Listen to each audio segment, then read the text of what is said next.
Helmet Adventurers, I am the Dungeon Master, and I bid thee welcome to a truly special Let's Play of Resident Evil. Indeed, the original Resident Evil, released in 1996 by Capcom, not the DualShock or the Director's Cut. The DualShock has the most atrocious soundtrack in any video game, bar none, but I'm going to be playing the original 1996 version.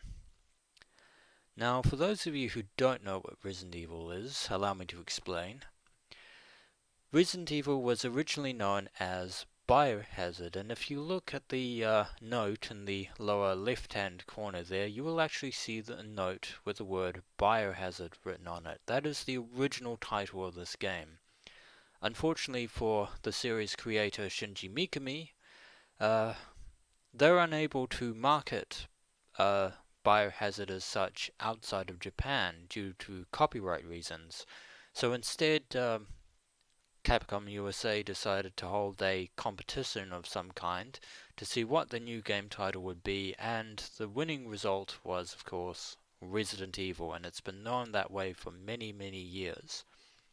Until the advent of Resident Evil 7, which was the first Resident Evil game released outside of Japan to actually feature the Biohazard name on it. Clever move there, Capcom. Clever move. Now I'm going to be playing both scenarios in this Let's Play of Resident Evil. We have here Chris Redfield and Jill Valentine. Both Chris and Jill are members of the STARS unit of the Raccoon Police Department, if you couldn't already tell from the STARS logo there, and both of them are members of the Senior Alpha team of the STARS unit. Now this Let's Play is going to be somewhat interesting because I'm not going to do it the normal way as most people would. This is going to be Let's Play Resident Evil Real Survival Mode. Now what does real survival mode mean? Well, real survival is the way that Resident Evil, aka Biohazard, was originally meant to be played. They changed it slightly to make it easier for newcomers to the series, and from a gameplay standpoint I don't blame them, but from a survival horror standpoint it would have been better to have the real survival mode in it. However, in the 2002 Resident Evil remake for the Nintendo GameCube, as well as the remastered version of said remake, real survival mode was put back into the game to make it extra challenging. And I'm going to be doing this with real survival stipulations. I could tell you what they are right off the bat, and those of you who have already played the games will know what I'm talking about. But instead of explaining things here, I'm going to explain real survival moments when we actually get to them. Now, I will be starting off as Chris, and then I will be moving on to Jill's scenario. So with introductions out of the way, let's play Resident Evil. With ominous music.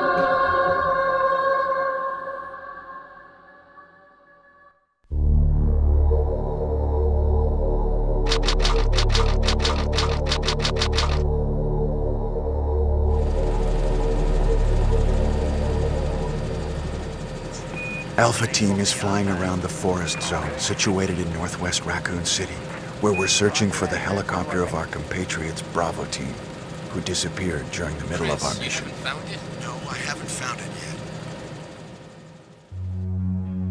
yet. Bizarre murder cases have recently occurred in Raccoon City. There are outlandish reports of families being attacked by a group of about 10 people. Victims were apparently eaten. Bravo Team went to the hideout of the group and disappeared. Look, Chris!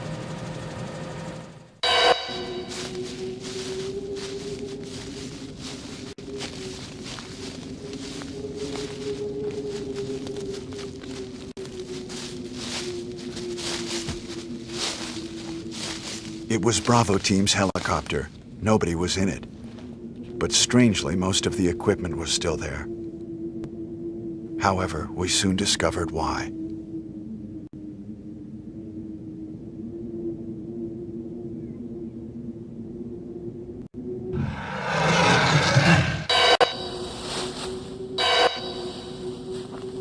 Hey! Come here!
only 3 STARS members left now. Captain Wesker, Jill, and myself. We don't know where Barry is. Chris Redfield.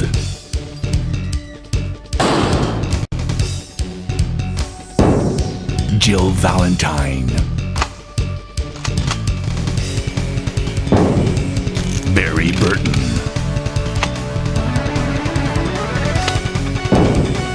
Rebecca Chambers. Albert Wesker.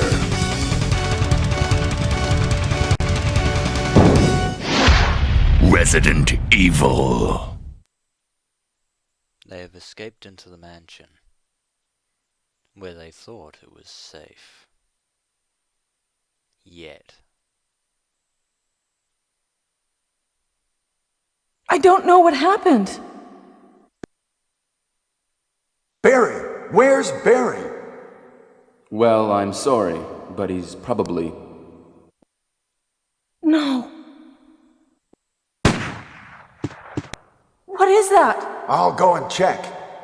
Okay, Jill and I will stay in the hall in case of an emergency. Chris? Take care.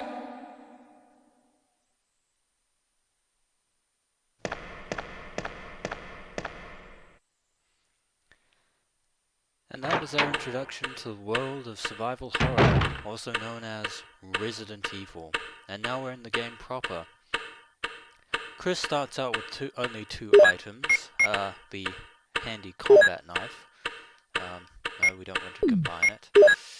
But we do want to examine it. This is one of the interesting things about Resident Evil, is that you can examine items, such as the combat knife. This doesn't seem to be enough for this mission. No crud, Sherlock, it's not enough for this mission. The knife is almost completely useless. But it's handy because it's Chris's knife. We also have a first aid spray, which heals us back to full health, and there you can see the fine monitor on the ECG, and there's a nice portrait of Chris there. Don't want to examine the for the moment, but let's explore this place, shall we? The ominous mansion from the original Resident Evil. Dinner utensils. Seems to be fairly quiet, except for the sound of that grandfather clock ticking, a picture of scenery. I didn't want to speak during that introduction there, or that conversation between Jill Wesker and Chris, because Barry is missing. As Chris mentioned in the opening video there, there's no sign of the gunman there. There is a fireplace though, within what appears to be an emblem, but we don't need that right now. Instead, we want to go into this area here and try and find the source of that gunfire. And since we don't have a gun, because Chris apparently dropped it when they were running from the dogs at the beginning, he only has his knife. Want to be very careful here.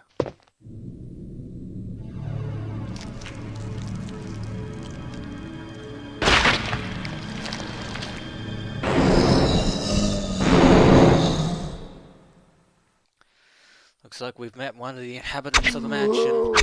Let's deal to him, Chris. Come on, Chris. You can get him. Come on.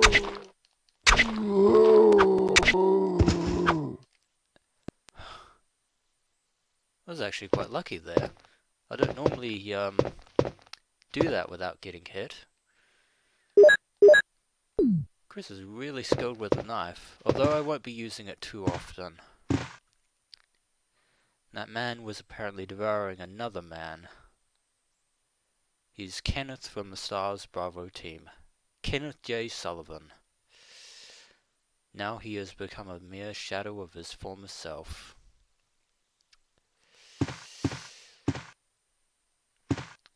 Well, for those of you who didn't already know what the series is, this mansion is filled with zombies.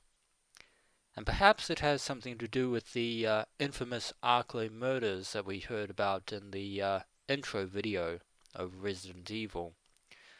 Specifically the family members who, and various tourists who were devoured by said creatures. Obviously the danger here is very real because Kenneth in the manual, he's 45 years old. A 45-year-old man overpowered by this zombie right here, and he did not stand a chance. And as you can see there, pixelated as it is, Kenneth has been decapitated. That was a scene that was actually omitted from Resident Evil, but you can find it in the original Biohazard, as well as the PC version. But it appears that gunfire actually came from Kenneth. Unfortunately, we did not make it in time, and there is a picture of the mansion there. Pondering our situation. Man down, Chris. Man down. We need to head back to Jill and Wesker right away and tell them what's going on. There's enough time as it is. More Bravo team members could be in danger, and we're just standing around doing nothing. It's not as if things could go any worse. So. Well. Wesker? Jill? Just as I was saying, it couldn't get any worse. Jill and Wesker have completely vanished from the main hall. What happened to Jill and Wesker? That's actually a very good question, Chris. However, there appears to be something on the floor here. Let's examine it, shall we? It's Jill's gun. Well, at least Chris now has a weapon. Will you take the Beretta? This is actually the M92F Samurai Edge handgun, or the original Samurai Edge handgun, for those of you who've played Resident Evil 2 and Resident Evil 3. There is an upgraded version of the Samurai Edge in Resident Evil Remake, which is far superior to this gun, and the director's cut actually has a far superior version of the Beretta, but that's not what we have. We have the regular M92F Samurai Edge handgun, and more importantly, we have ammunition now. We can actually fire at enemies instead of just using the knife all the time. But I'm going to leave the video here for the time being, and when we return, adventurers, we shall continue to explore the rest of this ominous mansion and see what happened to Wesker, Jill, and the remaining Bravo team members. As always, I am the Dungeon Master. Until